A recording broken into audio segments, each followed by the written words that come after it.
What's going on, guys? So today's topic is very critical. I think it's very crucial also to understand this. So I'm gonna give my thoughts on it. I would love to hear yours also, and it's about millennials. So we're not gonna get deep into about the exact age. Some studies say that millennials are starting from 1982 to 2004.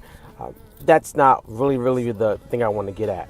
What I want to do is open it up for the older generation to understand what a millennial has going on and what they can offer you and what you can offer them. Number one, you're not fighting against them.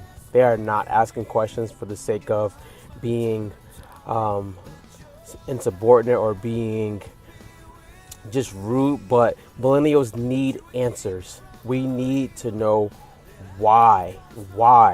I'm a person myself that I ask a lot of questions. If you give me any type of information, I usually ask why, because I need an understanding. I need to figure out, is there a better way to do this, or did you just come up with this because it was the way it's always been done?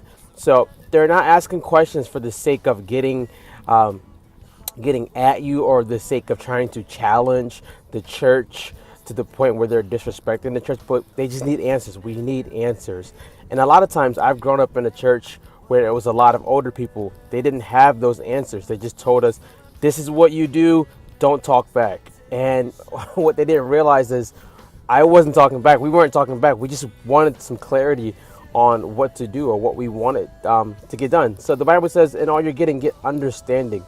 Number two, listen to millennials, because they have a lot of ideas, but they can just pull the trigger way too soon. That's where your wisdom comes in at as the older generation. But listening to them or anybody will allow you some, I like to call these trust points with them. If they feel you're never listening to them and you're always judging them, they're not going to come back to church. They're not going to come and pour into the ministry, and they're going to just feel like an outcast. A lot of times what we miss is the key of listening. Stephen Covey has this in his book called The 7 Habits of Highly Effective People. Seek to understand than to be understood, which means listen first with the intent of just understanding the person. The last thing, learn that you have something valuable to them, but you have to give it to them in a way that they can understand it.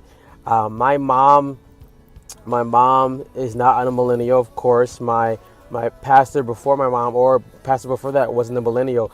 But something they were good at was listening when a millennial had to speak, and they were good at just realizing that I can give this millennial, I can give this person something.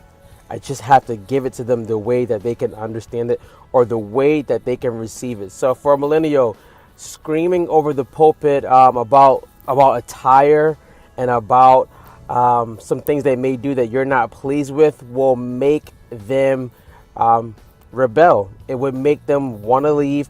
It will make them think that you don't really care, because it's not an appropriate place to do that. What you can do is hold a meeting with all millennials in your church and just hear them out. Throw on some jeans, throw on a t-shirt on a different day than Sunday, and just sit and listen to them. Don't judge them. Don't try to tell them they're wrong. Just listen to them. You'll be amazed at how many changes can be made when people know you're listening to them. So that's my tips, or that's my idea of it. I am a millennial. I do have older generation mentors, and I do deal with both sides, and I think we can all work something out where we mesh together. Or why would we be all serving God?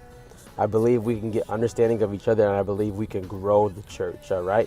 As always, if this helps you, please click the share button. Also, subscribe to this channel, like this, and share this, please.